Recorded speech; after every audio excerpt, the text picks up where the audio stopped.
নিজের হাতে কলমে রাসূলুল্লাহ শব্দ তিনি কেটে দিলেন। আবু বকর সিদ্দিক অসন্তুষ্ট হয়ে গেলেন, ওমর অসন্তুষ্ট হয়ে গেলেন। তারা বলেন, হুজুর মারাত্মক পরাজয়। সাথে সাথে আল্লাহ আয়াত নাযিল করে দিলেন, না এটা পরাজয় না, ইন্না ফাতাহনা লাকা ফাতহাম মুবিনা, এটা সবচেয়ে বড় বিজয় হয়েছে। তার মানে আমার নবী চেয়েছেন কি, এর আগে সিরিয়ার সাথে আরবের মানুষের যোগাযোগ বন্ধ হয়ে গেছে। সিরিয়ার ব্যবসা কেন্দ্র, এই ব্যবসা কেন্দ্রের সাথে আরবের যোগাযোগ বন্ধ করে দেওয়া হয়েছিল। আরবরা লুটেরা, আরবরা হচ্ছে নানা ধরনের বাজে কাজে লিপ্ত ছিল। একজন নবী করিম সাল্লাল্লাহু আলাইহি ওয়াসাল্লাম চেয়েছিলেন যে একটা সন্ধি হলে পরে যাতে তাদের সাথে একটা যোগাযোগ সৃষ্টি হয়ে যায়, যাতে আরবদের জন্য একটা বাণিজ্যের বাজার খুলে যায়। বলেন সুবহানাল্লাহ। সেই সুযোগে ওই ইলিয়ার মধ্যে বাইতুল মুকাদ্দাসে রোমান সম্রাট বাদশা হেরাক্লিয়াস এসেছিলেন।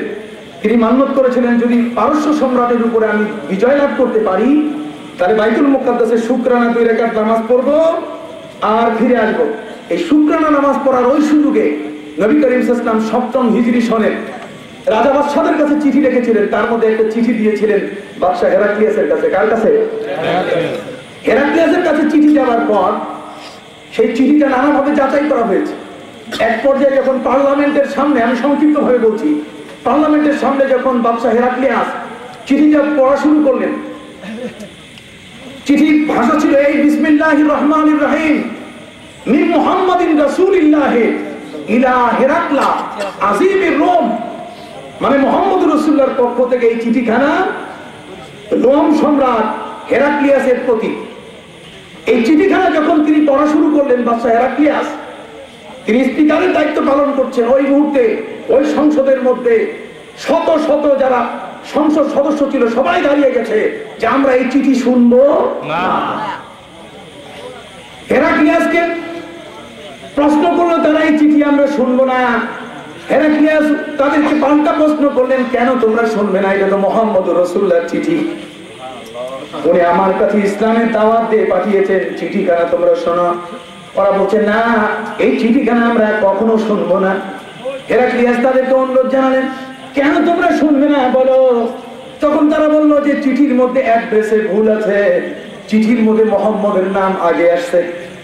মিন মুহাম্মাদিন রাসূলিল্লাহ ইলা হেরাক্লা আজিমির রোম। আপনি হচ্ছেন সম্মানিত সম্রাট, আপনার নামে চিঠি আসবে, আপনার নামে, কিন্তু চিঠি যিনি পাঠাচ্ছেন তার স্বাক্ষর হবে সবার শেষে।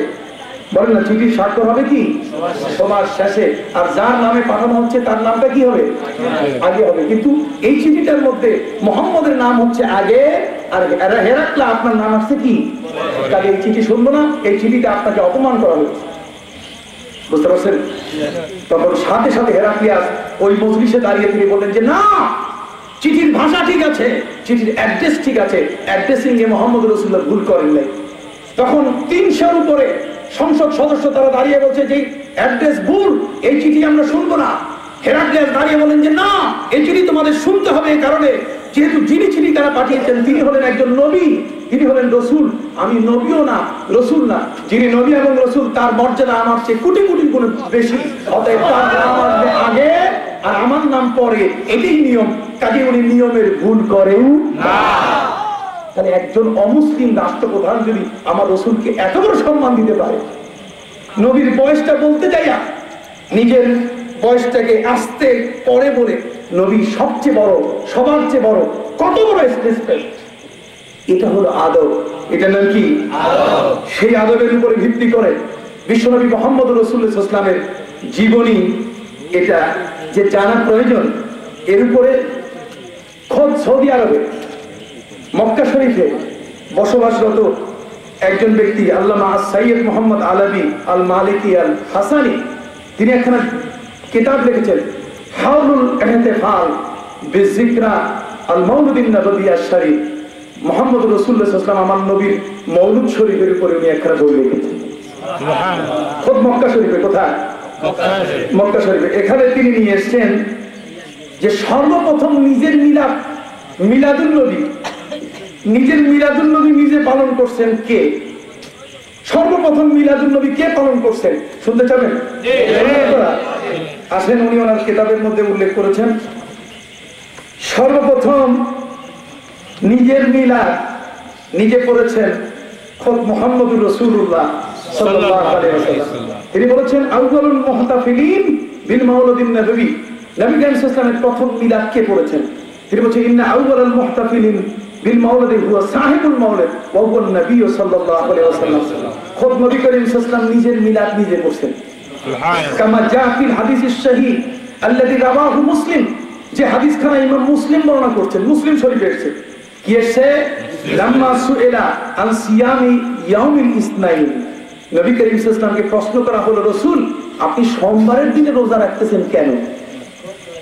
সাহাবীরা নবীকে জিজ্ঞেস করলেন। এই হাদিসখানা বর্ণনা করেছেন আবু কাতাদা। কে? হযরত আবু কাতাদা বর্ণনা করেছেন। নবীকে প্রশ্ন করা হলো, হুজুর আপনি সোমবারের দিনে রোজা রাখেন কেন? নবী করিম সাল্লাল্লাহু আলাইহি ওয়াসাল্লাম উত্তর দিলেন, অকাল যালিকা যাকা ইয়াউমুন উলিদতু ফি, ওই দিনে আমি জন্মগ্রহণ করেছি, এইজন্য আমি রোজা রাখি। সুবহানাল্লাহ। তাহলে যেই দিনে নবী জন্ম নিয়েছেন সেই দিনে রাসূল জন্মের খুশিটাতে প্রতি সোমবারে, আমরা তো বছরে একবার রবিউল আউয়াল আসলে হয়, একবার রবিউল আউয়াল মাসে আমরা পালন করি। আর নবী করিম সাল্লাল্লাহু আলাইহি ওয়াসাল্লাম তার নিজের মিলাদ, নিজের খুশি প্রতি সোমবার, যখনই সোমবার দিন আসে নবী করিম সাল্লাল্লাহু আলাইহি ওয়াসাল্লাম রোজা রেখে তিনি তার নিজের জন্মের খুশি উৎসব তিনি করেন। সুবহানাল্লাহ। তাহলে মিলাদুন নবী আছে কিনা? আছে। জোরে কোন ভাই আছে কিনা? আছে। আমি আপনাদেরকে কয়টা কিতাব দেখাবো, সময় তো বড় কম, আকাশের অবস্থা কি ভালো না। এখানে দেখুন, এখানে আল্লামা ইবনে হাজার আসকালানী তিনি এখানে বলেছেন নবী করিম সাল্লাল্লাহু আলাইহি ওয়াসাল্লাম যখন মদিনায় গেলেন, ইহুদিদেরকে দেখলেন ওরা ওই দিন রোজা রাখতেছে, তো জিজ্ঞেস করলেন তোমরা আজকের দিনে রোজা রাখছো কেন? ইহুদিরা বলছে যে আজকের দিনে রোজা এই কারণে রাখছি যে এই দিনে আল্লাহ তাআলা মুসা আলাইহিস সালামকে একজন স্বৈরাচারী শাসকের হাত থেকে রক্ষা করেছেন। ফেরাউন এবং ফেরাউনের দলকে এই দিনে নীল নদের পানিতে চুপ দিয়ে শরীর সমাধি করে তাদের শেষ করে দিয়েছেন। আর মুসা আলাইহিস সালামকে তার ভক্তদের সহ তিনি সেদিন মুক্তির ব্যবস্থা করেছেন। অতএব এই দিনটি হচ্ছে স্বাধীনতার দিবস। নবী করিম সাল্লাল্লাহু আলাইহি ওয়াসাল্লাম বলছেন, যদি তোমরা মুসা নবী কবে তার দল নিয়ে স্বৈরাচারী ফেরাউনের হাত থেকে মুক্তি লাভ করেছে ওই দিনটাকে যদি তোমরা স্মরণ করতে পারো, তাহলে ওই দিনটা আমিও স্মরণ করতে পারি আরো বেশি করে। যেহেতু তোমরা নামে ইহুদি, মুসার ভক্ত, কিন্তু মুসার কোনো কাজ তোমাদের মধ্যে নাই। আমার সাথে মুসা নবীর মিল আছে। কাজে লাইন বাকি তুই আমিন কাদেন লাসুমান্নাত তাসআ, যদি আগামী বছর আমি বেঁচে থাকি তাহলে ওই 10 তারিখের সাথে 9 তারিখ যোগ করে 2 দিন আমি রোজা রাখবো।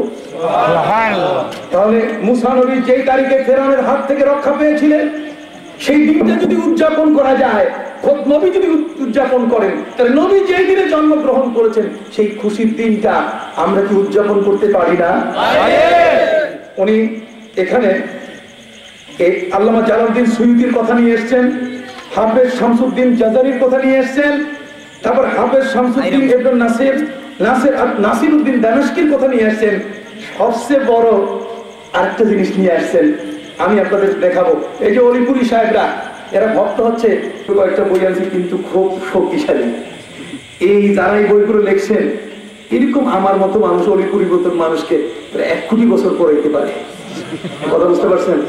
ওনারা বলছেন ইবনে তাইমিয়া, উনি বলতেছেন ইয়াকুল কাদ ইউসাবু বাযুন নাস আলা ফাইল মাউলিদ, যারা মিলাদ শরীফ পালন করে আল্লাহর পক্ষ থেকে তাদেরকে সওয়াব দেওয়া হয়। সুবহানাল্লাহ। কথা খেয়াল করছেন? উনি বলছেন ওয়া আম্মা মুহাম্মদ মুহাব্বাতুল লিন নবী সাল্লাল্লাহু আলাইহি ওয়া তাযীমান লাহু, নবীর মুহাব্বতে যারা মিলাদুন নবী পালন করে, ওয়াল্লাহি কাদ ইউসিবুহুম, খোদার কসম করে বলছি তারা সওয়াব পাবেই, এর থেকে বঞ্চিত হবে সুবহানাল্লাহ। আলা হাদিহিল মুহাব্বতি ওয়াল ইস্তিহা। কথা খেয়াল করছেন? উনি এখানে আলোচনা করতে করতে শেষে এসে কি কইতেছে জানেন? শুনবেন? কথা বলেন। শুনবেন না?